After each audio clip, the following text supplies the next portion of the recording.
त्रिलोक में मेरे लिए कुछ करना आवश्यक नहीं पार्थ, और त्रिलोक में ऐसा भी कुछ नहीं जिसे मैं प्राप्त करना चाहूं और प्राप्त ना कर सकूं। फिर भी मैं तुम्हारे सामने कर्म कर रहा हूं पार्थ। मुझे कर्म फल की इच्छा नहीं है, जब ही तो कर्म मुझे दूषित नहीं कर पाते। तुम भी निष्काम कर्म करो पार्थ, और अपने कर्म पर अपने निहित स्वार्थ की छाया न पड़ने दो। मुझी में मन लगाओ पार्थ, मेरे भक्त हो जाओ और मुझे नमस्कार करो। यदि तुम ऐसा करोगे तो मैं प्रतिज्ञा करता हूं कि तुम संपूर्ण रूप से जो अज्ञानी हैं, जिनमें श्रद्धा भाव नहीं है, जो बात बात पर शंका करते हैं, संशय युक्त हैं, वे तो नष्ट हो ही जाते हैं, और उन्हें ना इस लोक में सुख मिलता है और ना ही परलोक में। इसलिए हे भारत, संशय को त्यागो और तुम्हारे भीतर जो मुनि बैठा है उसे जगाओ। ज्ञान योगी बनो पार्थ, ज्ञान योगी बनो, और समझ लो कि ज्ञान की चरम सीमा ही कर्म संन्यास है। इसको वश में करना होगा, और हठीला है, और बहुत ही हठीला है।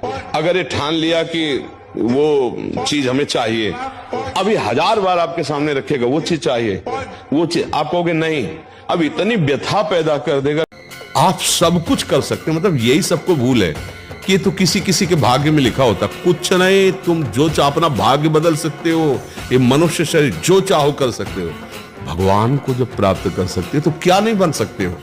हमको 10 बजे सोना है, 4 बजे उठ जाना है, तो फिर 4 से 4:15 नहीं होना चाहिए, 4 बजे उठ जाना, ऐसा नियम बना ले। और उठ करके हमको थोड़ी देर नाम जप करना है। इस बात से घबरा, फेल ही तो हो जाएंगे, फिर पढ़ेंगे, फिर पास होंगे।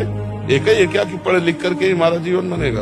एवं व्यापार करेंगे, किसानी करेंगे, लेबरी करेंगे, घबराना क्या है। जो अज्ञानी हैं, जिनमें श्रद्धा भाव नहीं है, जो बात बात पर शंका करते हैं, संशय युक्त हैं, वे तो नष्ट हो ही जाते हैं, और उन्हें ना इस लोक में सुख मिलता है और ना ही परलोक में। इसलिए हे भारत, संशय को त्यागो और तुम्हारे भीतर जो मुनि बैठा है उसे जगाओ। ज्ञान योगी बनो पार्थ, ज्ञान योगी बनो, और समझ लो कि ज्ञान की चरम सीमा ही कर्म संन्यास है। मुझे कर्म फल की इच्छा नहीं है, जब ही तो कर्म मुझे दूषित नहीं कर पाते। तुम भी निष्काम कर्म करो पार्थ, और अपने कर्म पर अपने निहित स्वार्थ की छाया न पड़ने दो। मुझी में मन लगाओ पार्थ, मेरे भक्त हो जाओ और मुझे नमस्कार करो। यदि तुम ऐसा करोगे तो मैं प्रतिज्ञा करता हूं कि तुम त्रिलोक में मेरे लिए कुछ करना आवश्यक नहीं पार्थ, और त्रिलोक में ऐसा भी कुछ नहीं जिसे मैं प्राप्त करना चाहूं और प्राप्त ना कर सकूं। फिर भी मैं तुम्हारे सामने कर्म कर रहा हूं पार्थ।